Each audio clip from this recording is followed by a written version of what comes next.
Christopher Watkin here with Jem Hills, who's a performance coach.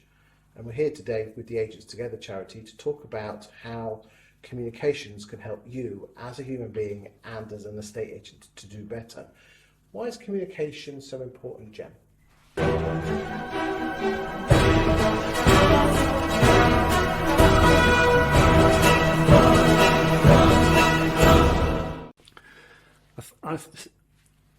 It's just how you communicate, from whether you're a CEO to being at the bottom. The CEO needs to communicate his vision.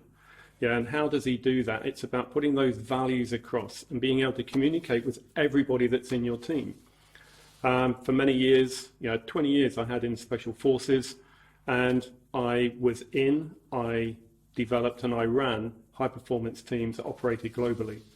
And it's about communicating, especially when you're not there, and a lot of people are going through that now. We've got a lot of teams working from home.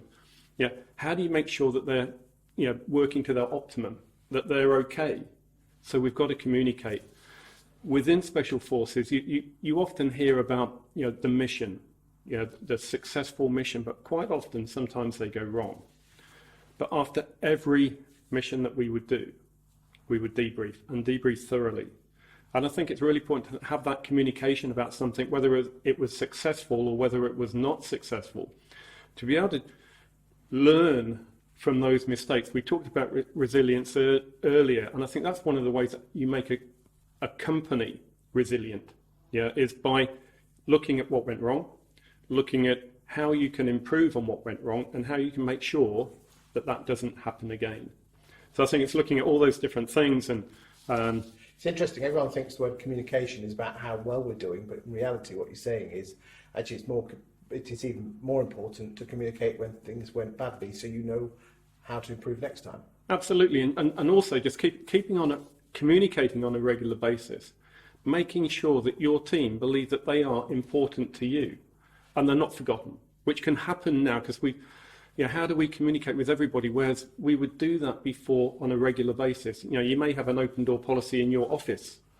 You've got to make sure that people know that they can now communicate with you at home. It's interesting, and I hear a lot of estate agents, especially when they were on furlough, their bosses weren't contacting them, and again now they're working from some of them from home.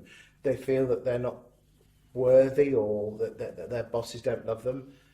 Has it got to come from the boss, or can it come the other way? I think it should come both ways, but it definitely needs to come down. And the boss, whoever, the team leader, and some people struggle because as soon as you get put in charge of one person, you become a leader. And it doesn't matter how big your team is, but you need to be able to communicate with them and know that you're a trusted part of their life. And it doesn't matter whether you're working away or whether you're working in the office, but we need to have that trust and understanding that if we are down, and we all get down, that we can have a chat with each other, or we can let somebody else know. It's interesting, I was going through all my old bosses and working out which ones have kind of formed part of my life even since they were bosses.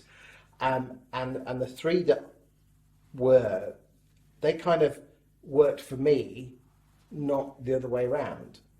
I didn't feel like I worked for them. And their communication skills were truly amazing, because again, there's an awful lot of area managers out there that only talk to their branches once a month. What advice would you give to people on remote communications? How, because we're all doing Zoom now. It's quite hard work to communicate. And I get zoomed out. It's a great platform. And one of the great things to do is, if you're having a Zoom meeting, is make sure that you've got other rooms that other people can drop into. Because I think when we were in the office, we'd always have the water fountain station, or in the Marines we used to call it a tea boat. There'd be a central location where you go to make your tea, or you go and get a cup of water. Conversations used to happen there, and they could be private conversations, they could be intimate conversations, but they're not happening on Zoom. And sometimes we need to have that intimacy, or we need to offload something. So when you're having a Zoom meeting, just remember that with Zoom, you can have other rooms. So you can have rooms and you can change, and it's a good idea to actually put people in those rooms and have a breakout, have those breakout periods where people can chat. What, you almost say that if there's like a Zoom call with 10 people, that the boss says, right, for the next 10 minutes, Jane and so, you go off into that room there and just have a chat about that, which you know damn well probably 2 minutes will be about the problem and the rest will be about EastEnders. It doesn't matter. It's getting those conversations that you didn't have before. You have your meeting, and I think it's really important that you have a regular meeting and a timed meeting. We used to call it prayers. One of the big things that perhaps isn't happening with the Zoom calls is recognition. It's really important that people feel recognised for what they've done. And sometimes we think because they're working at home they don't need recognising, but they're still working, they're still putting in input, and they're actually probably having a more difficult time now. So that recognition is really important. And at the end of it doesn't have to be 10 minutes, even if it's just a couple of minutes or 5 minutes.